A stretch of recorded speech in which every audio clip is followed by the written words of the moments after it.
Cinema చూద్దాం రా. కిష్కిందపురి సినిమాకైతే వచ్చేసాం భయ్యా. ఎక్కడ అనుకుంటున్నావు? మన రవితేజ అన్న మాల్, వనస్థలిపురం. రాగానే బాక్స్ ఆఫీస్ బిల్లు కట్టేసాం. అదే భయ్యా, టికెట్ అయితే కొనేసుకున్నాం. మా బాసు గంభీరంగా వస్తున్నాడు.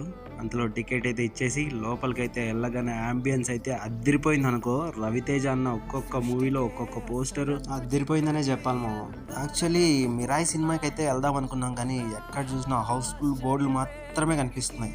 దానికే కిష్కిందపురికి వచ్చాం, ఏ ఎక్స్పెక్టేషన్స్ లేకుండా.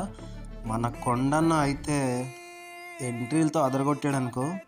కానీ ఫస్ట్ హాఫ్ అయితే సూపర్ సూపర్ సూపర్గా కంటిన్యూ అవుతుంటుంది, చిన్న చిన్న సస్పెన్సెస్తో.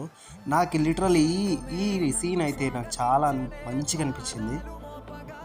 ఈయన యాక్టింగ్తో అయితే ఒక్కొక్కరికి గజ్జలు వణికిచ్చాడు, కానీ ఎవరో ఈయన తెలియదు, కానీ కామెంట్ అయితే చేసేసాడు. ఈయన పేరేందో. నెక్స్ట్ వీడియోలో కలుద్దాం. Bye bye.